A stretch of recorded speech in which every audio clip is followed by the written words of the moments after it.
and it's my purpose. Start virtual camera, sorry. Yeah, okay. Should I start virtual camera or not? No, it's fine. It's recording.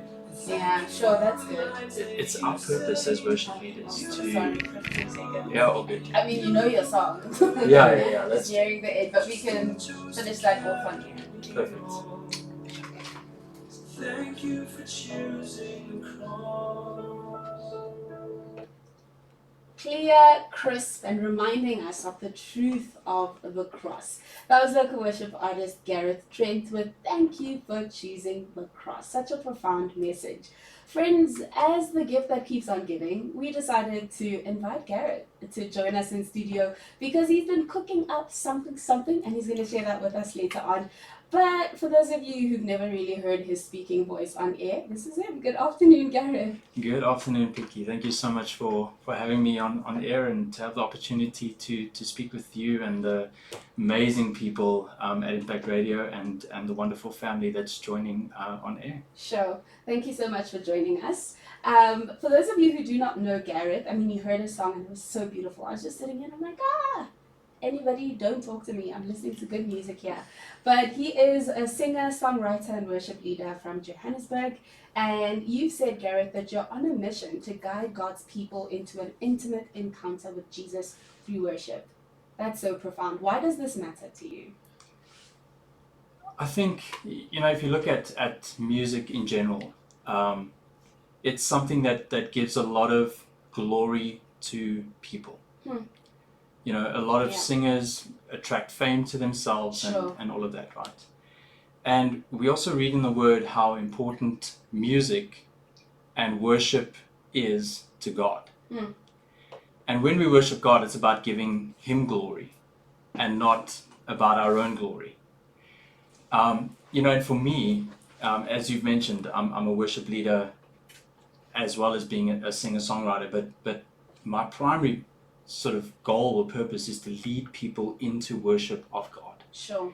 It's about encountering Jesus in worship. It's about leading people into an encounter with Jesus and not about bringing fame or glory or attention to yourself. And we were just talking a little bit sort of off air about that. And it is honestly, in my view, the primary role of a worship leader is not to attract attention to themselves. Wow.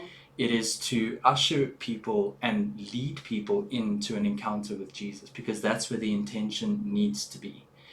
And the more distracting that I am as a worship leader, if I go and do trills and runs and show everybody how impressive my voice might be, whether that's true or not, I don't care. But sure. If that is what you take out of an evening of worship that I lead, I've failed. Sure. Because my purpose as a worship leader is to usher people in and to draw attention to Jesus and not to myself. Wow. And that for me is the goal and the mission. And through my music, I write music as kind of as I live life. Yeah. I'll be going through some stuff and like I've said in the bio that I sent through, it's I've been given a gift to express some of what I'm feeling in music.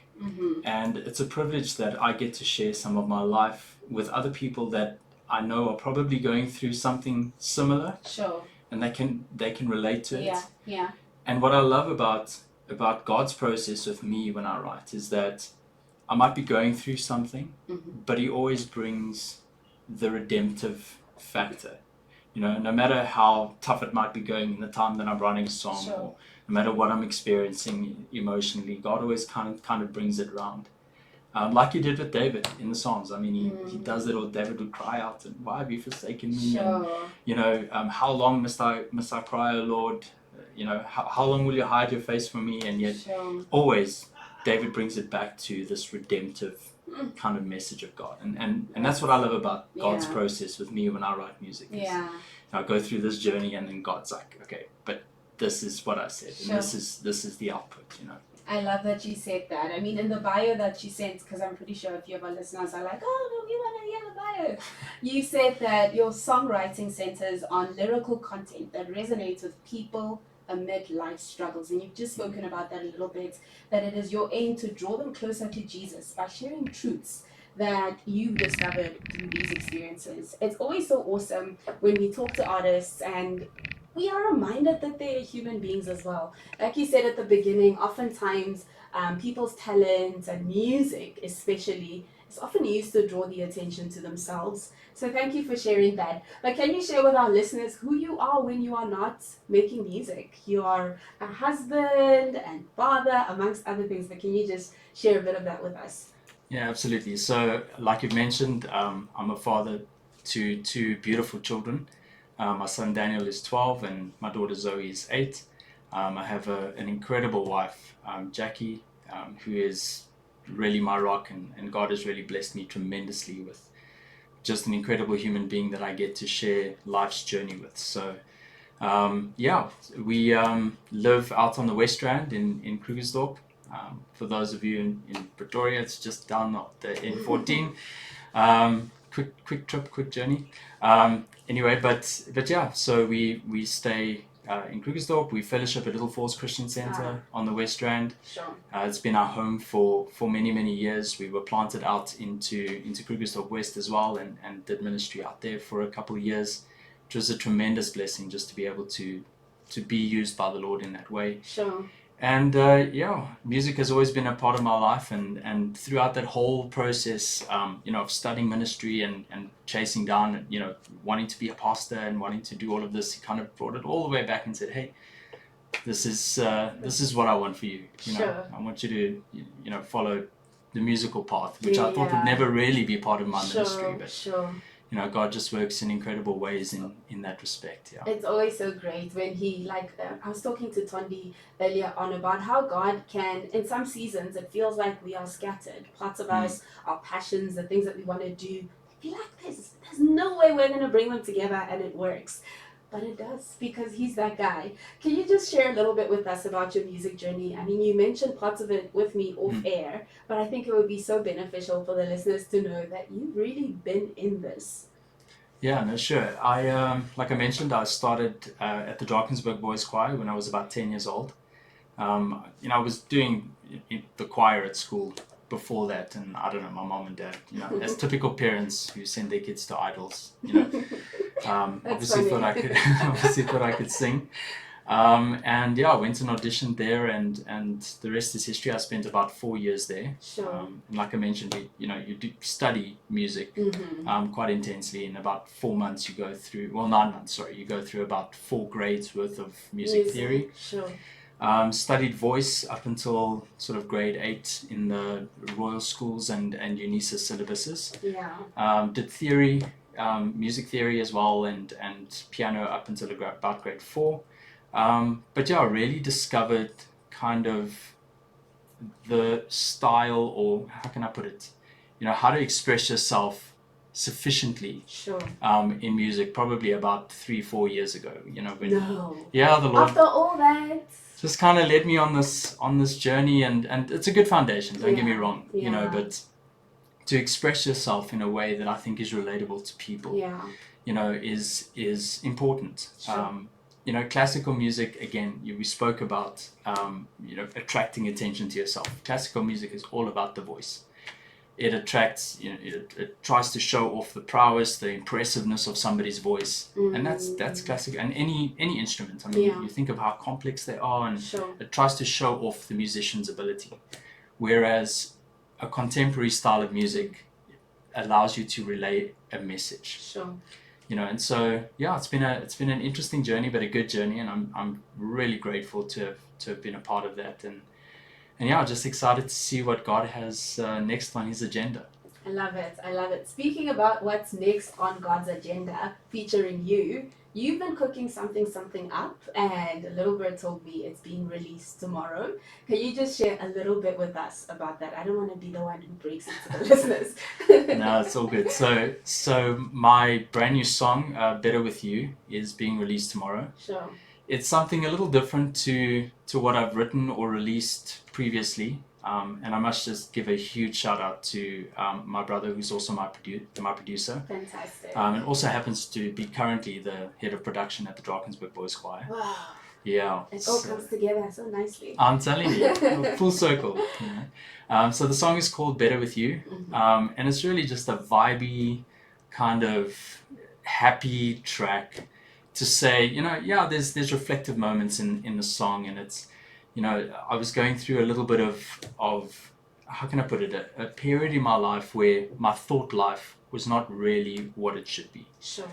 And I think, having looked at the economy and what I think so many people in this country, if not the majority, then I don't know. I'm obviously not experienced what everybody else is, but it's been a tough year. Yeah.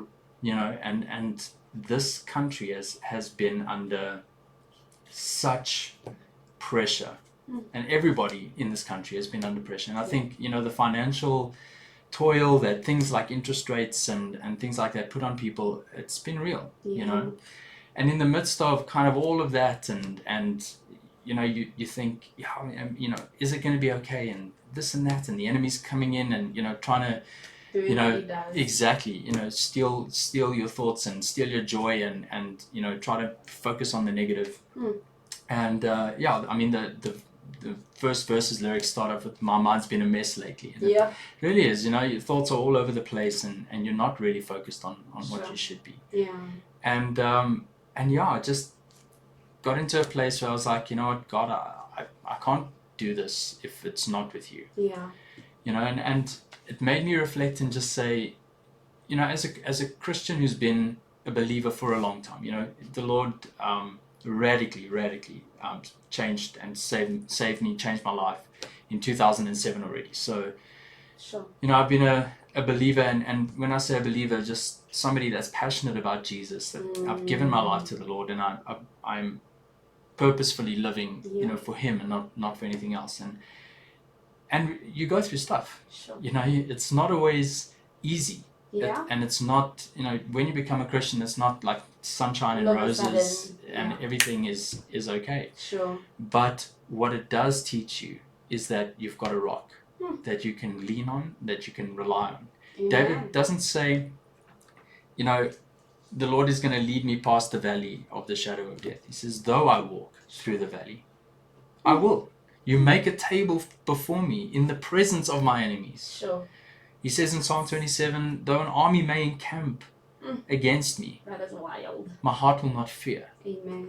And it's that kind of resolve that I think the Lord released in me when I was kind of writing that song. And in the chorus it says, in all the joy and in all the pain, it's better with you. So it's always better with Jesus. Profound. I always remember it's an intro to a song by Free Chapel, and he says that Pastor Franklin, he said that even on your way, it's always better with Jesus. Amen. So good. So that was the heart behind the song, and it's just had such a, I don't know, profound impact on my life. As I wrote the song, and I know that no matter what comes, no matter the wind or the storm or the waves, Jesus is in my boat. And you can be sleeping, you've been chilling, it's fine. As long as He's in my boat, I know that He can stand up and He can calm the storm. And He can calm the storm in me. Even while I'm going through the storm, He can give me peace, He can give me joy. And we face these challenges every day, right? I mean, even today, just driving here, we've had challenges. My wife and I were just chatting, and we're facing a situation, and I just said to the Lord, you know what? It's yours. I give it to you, and you've got to take care of this. And the fact that we have the privilege of being able to do that is just insane. And I can sit here in peace, having an awesome conversation, while the storm might be raging around me, but I have peace in Jesus. Amen. After all that you've shared, I cannot wait to hear Better With You by you. But our listeners are tuned in. Some of them are like, well, we want to get our hands on Garreth Trent's music. How can they get in touch with you? How can they be supporting your music? Just before we cue the song in, because I really want to listen to it now. No, all good. So all my music is available on all the major streaming platforms. So Apple Music, Spotify, these YouTube music. The things. Yeah, tick all the All the boxes, things, you know. yeah. Absolutely. Obviously, I have an artist channel on YouTube as well, so head over there. There's lyric videos, there's music videos. So there's a ton of stuff there, and all my handles on all the social platforms. So Facebook, Instagram, X, TikTok. That's the thing, right? Yes, No, yes, I'm just kidding. yes. So it's all Garreth Trent, my full name. So Yeah. GARRETH, and you'll be able to find me on all the socials. And it would be such an honor to know that I'm gracing your homes with the music, and I really just hope that it blesses you tremendously and brings you closer to Jesus. That is my prayer today. For anybody that may be listening to any of my songs. So. Fantastic. Thank you so much again for popping by, Garreth. I'm really looking forward to playing your song. Can we cue it in? Yeah, absolutely. And thanks for having me again. Yeah. Better With You by Garreth Trent.